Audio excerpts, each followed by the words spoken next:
আল্লাহর হাবিব চারজনকে কোরআন সত্য চ্যালেঞ্জের ময়দানে নিয়ে গেলেন।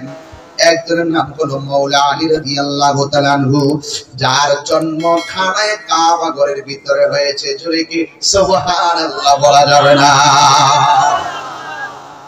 যার ব্যাপারে আমার নবী বলেছেন, আনা মাদিনাতুল ইলমি ওয়া আলিয়ুন বাবুহা, আমি নবী হলাম ইলমের শহর, আমার আলী হলো সেই শহরের দরজা। আজকে অনেকে আমার নবীর ইলম নিয়ে প্রশ্ন তুলে, আমার নবী যে বলেছেন আমার নবী হলো ইলমের শহর। আজকে আমি জানতে চাই, এই শহরের ভেষ কত আপনারা কি জানেন? এই শহরের পেশার্থ কত আপনারা কি জানেন? এই শহরের গভীরতা কতটুকু আপনারা কি জানেন? এই শহরের দৈর্ঘ্য কত আপনারা কি জানেন? এই শহরের প্রস্থ কত আপনারা কি জানেন? কেউ জানেন না। এই জন্য জানেন না কারণ এই সম্মানটা ইলমটা আমার আল্লাহ নবীকে দিয়েছেন।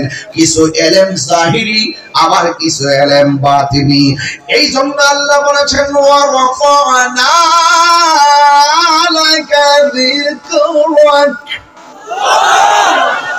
আমার আল্লাহ রাব্বুল আলামিন নবীর সম্মানকে বাড়িয়ে দিয়েছেন। এই জন্য আমার নবী মাওলা আলী রাদিয়াল্লাহু তাআলা সম্পর্কে বলেছেন, আনা মাদিনাতুল ইলমি ওয়া আলিয়ুন বাবুহা, আমি নবী হইলাম ইলমের শহর, আমার আলী হইল সেই শহরের দরজা। এই আলী রাদিয়াল্লাহু তাআলা এমন, যিনি জন্ম গ্রহণ করার পরে চোখ খুলে নাই। জন্মের পরে যদি একটা ছেলে চোখ না খুলে, মায়ের মনে শান্তি লাগে না, বাবার মনে শান্তি লাগে না, অশান্তি থাকে। আমার সন্তানটা অন্ধ হয়েছে। জন্মের পর যদি ছেলেটা খাওয়া দাওয়া না করে, মার কাছে ভালো লাগে না, ডাক্তারের কাছে দৌড়ায় যায়, ডাক্তার গো আমার সন্তানটা খায় না, আমার সন্তানটা কাঁদে না, আমার সন্তানটা চোখ খুলে দেখে না। এই তিনটা সমস্যা যে সন্তানের মাঝে থাকে, ওই সন্তানের মা কোনোদিন আরামে ঘুমাইতে পারে না। আর এই পৃথিবীর ভিতরে নিঃস্বার্থে যেই মানুষটা দোয়া করে, ওই মানুষটার নাম হলো জনম দুঃখিনী মা। ওই বাবা যার সংসারে নাই, ওই সংসারে যার মা নাই, তার মতো এতিম আর কেউ নাই। আমি আমার বাবারে হারাইছি, আমি জানি কেমন কষ্ট। বাবা এমন একটা বটগাছ যে ছায়ার মধ্যে আজীবন চলছি, কিন্তু রৌদ্র লাগতে দেয় নাই। এই বাবা চলে গেছে, যার তার মতো অশান্তিতে, তার মতো কষ্টে আর কেউ নাই।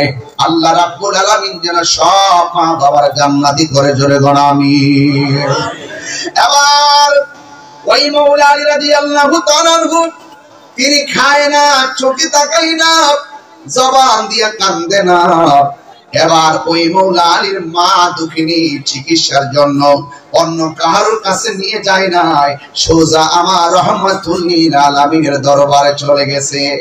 আমার নবীর কুল মুবারকের মধ্যে রাখলো। আল্লাহু আকবার কোন কেন রাইখা যেই মাত্র আমার নবী ওই অন্ধ চোখের দিকে তাকাইছে, ওই সন্তানটা সোজা আমার নবীর চেহারা মুবারক দেখেছে। এরপরে মা ডাকতে কি, ইয়া রাসূলুল্লাহ, আমার ছেলে তাকাইতো না, এখন তাকাইছে, কিন্তু আমার ছেলে তো খায় না। এবার আমার নবীর জিহ্বা মুবারকটা ছোট বাচ্চার মুখের ভিতরে ঢুকাইয়া দিল। যেই মাত্র জিহ্বা মুবারকটা ঢুকিয়ে দিয়েছে, ওই বাচ্চাটা আমার নবীর জিহ্বা মুবারক টেনে টেনে বাচ্চা যেমনে ফিটার খায়, ঠিক এমন ভাবে নবীর জিহ্বা মুবারক থেকে মারেফতের রস পান করেছে। এরপরে হলো মা তো মাই। একবার মা বলছে নবী চোখে দেখে না, দেখলো ও নবী খাওয়া দাওয়া করে না, খাইলো। এবার মা ডাক দিয়ে, ইয়া রাসূলুল্লাহ, আমার ছেলে খাইবে, আমার ছেলে তাকাবে, কিন্তু আমি জনম দুঃখিনী রে মা বলে ডাক দিবে না, আমি মা দুঃখিনী এটা মানতে পারতেছি না। যেই মাত্র এই কথা বললো, আল্লাহর হাবিব তার জবানের দিকে তাকাইছে, তাকাইতে দেরি সে আমার নবীর ছোটবেলায় সালাম দিয়ে দিছে। এই ছেলেটা জন্ম হলো খানায় কাবায়, যার প্রথম পান হলো নবীর থুতু মুবারক, প্রথম দেখা হলো নবীর চেহারা মুবারক, প্রথম স্লোগান হলো ইয়া রাসূলুল্লাহ। এই ছেলেটাই জান্নাতের যুবকদের সর্দার, ওই জান্নাতের বালকদের সর্দার। ওই জায়গার ভিতর থেকে আমার নবী কোরআনের ময়দানে নিয়ে গেল। মওলা আলীকে নিয়ে গেল, কত দামি সন্তান। নিয়ে যাওয়ার পরে মা ফাতেমাকে নিয়ে গেল, আর হাসানকে নিয়ে গেল, হুসাইনকে নিয়ে গেল। আল্লাহর হাবিব বললেন কি? আল্লাহর হাবিব বললেন তোমরা কোরআনের মতো সূরা বানায় নিয়ে আসো। ফাতু বিসূরাতিন মিন মিসলিহি।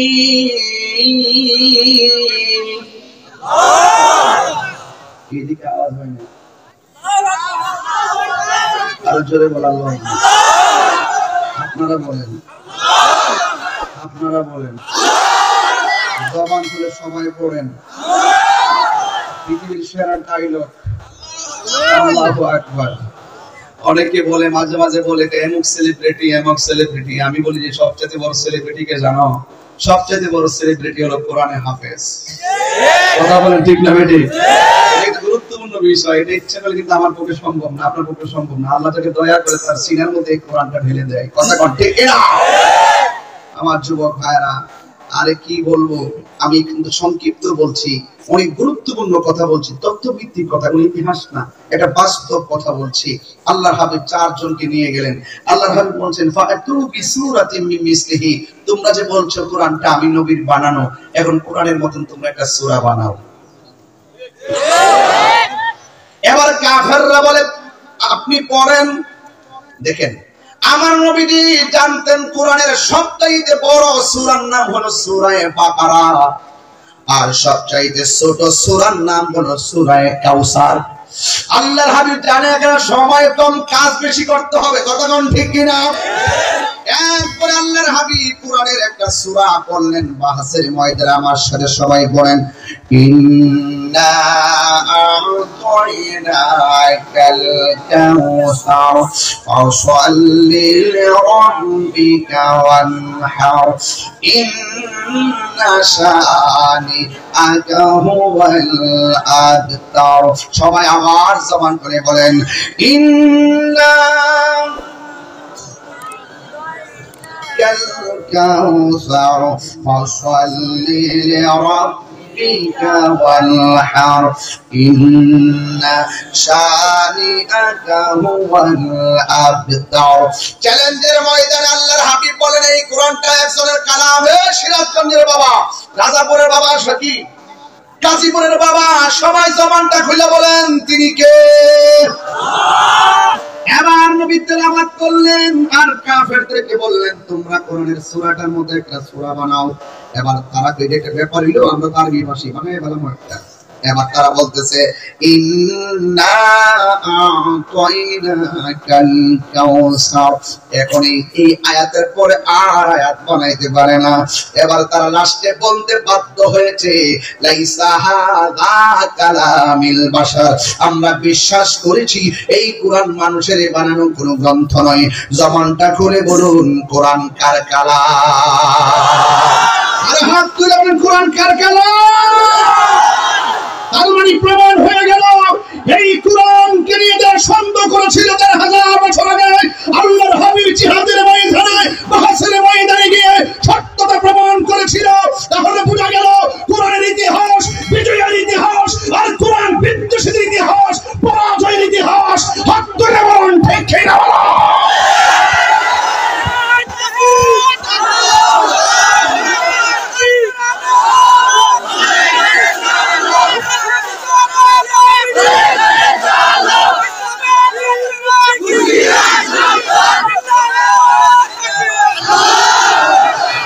আল্লাহু আকবার বলেন।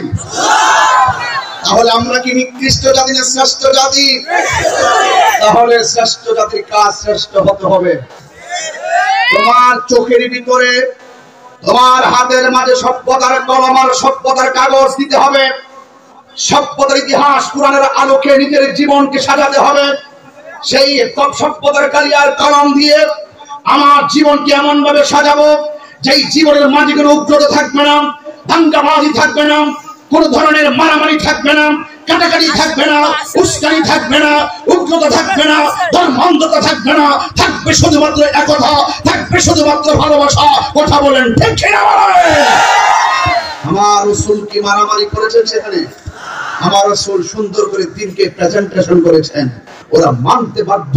আপনি যদি সত্যিকার রিয়েল ইসলামের মেসেজটুকু মানুষের সামনে তুলে ধরতে পারেন, অবশ্যই মানুষ মানতে বাধ্য। কারণ উদউ ইলা সাবিলি রাব্বিকা বিল হিকমা ওয়াল মাউইজাতিল হাসানা। আল্লাহ রাব্বুল আলামিন বলেছেন মানুষের সামনে দিনকে প্রেজেন্টেশন করতে দুইটা অস্ত্র ব্যবহার করবে।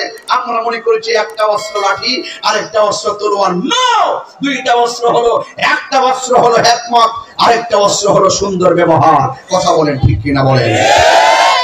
সুন্দর ব্যবহার লাগবে। আমি যে এতক্ষণ কথা বলেছি, আপনারা কি মনে করেন আমি খুব হার্ড ভাষায় কথা বলেছি, কোন কঠিন ভাষায় কথা বলেছি? এই যে 1.5 ঘন্টার উপরে কথা বললাম, 1 ঘন্টা 40 মিনিট, আপনারা বলেন আমি কি কোনো হার্ড ল্যাঙ্গুয়েজ ইউজ করেছি? আমি চেষ্টা করেছি বোঝানোর জন্য এই কোরআন যেমন ছিল তেমনই আছে, তেমনই থাকবে। একটা জের জবরের পরিবর্তন হবে। মাঝে মাঝে যখন কোন কোন জায়গায় গত বছর ঈদুল আজহার দিনে সুইডেনে ঈদের নামাজের পর কয়েকটা ভিন্ন ধর্মের মানুষকে এইভাবে কোরআনে আগুন লাগাইছে, তো অনেকে আন্দোলন করছে, আমরাও করছি। লাস্টে ওদেরকে একটা মেসেজ দিলাম, দেখো তোমরা যতই কোরআনকে পড়াও, যতই পানির মধ্যে ভাসায় দাও, কোরআন পড়তে পারবা, তোমরা ভাষাইতে পারবা। এটা নিয়ে আমরা এক্সাইটেড হব না। কেন হব না? আমরা শ্রেষ্ঠ জাতি, আমরা জানি তুমি যদি সারা পৃথিবীর কোরআন যদি সাগরে ভাসিয়ে দাও, আগুন দিয়ে যদি পুড়িয়ে দাও, কোরআন যেমন ছিল তেমন থাকবে। কারণ কোরআন হেফাজতের দায়িত্ব ঠনকো কোনো প্রতিষ্ঠানকে দেওয়া হয় নাই। কোরআন হেফাজত করবেন একজন, জবানটা ছেড়ে বলুন তিনি কে। এত এক্সাইটেড হব না, আমরা রিয়েলি প্রতিবাদ করব ঈমানের জায়গা থেকে। কথা বলেন ঠিক না বেঠিক? ইন্না নাহনু নাযালনা যিকরা ওয়া ইন্না লাহু লাহাফিজুন। আল্লাহ রাব্বুল আলামিন বলেছেন এই কোরআনটা আমি আল্লাহ নাযিল করেছি, এই কোরআন হেফাজতের দায়িত্ব আমি আল্লাহ রাব্বুল আলামিনের কুদরতে হাতে রেখে দিয়েছি। আপনারা জবান করে বলুন এই কোরআনের ভিতরে কোনো সন্দেহ আছে? এই জন্য এই কোরআনের মধ্যে বলা হয়েছে আকিমিস সালাতা লিযিকরি। এই কোরআনের মধ্যে বলা হয়েছে আকিমিস সালাতা লিযিকরি, তোমরা আমি আল্লাহকে স্মরণ করণার্থে নামাজ কায়েম করো। এখন সিরাজগঞ্জের মানুষ ও আমার গাজীপুরের বাবা, আপনারা জবান করে বলুন শ্রেষ্ঠ ইবাদত নামাজ আমরা চাই কি চাই না?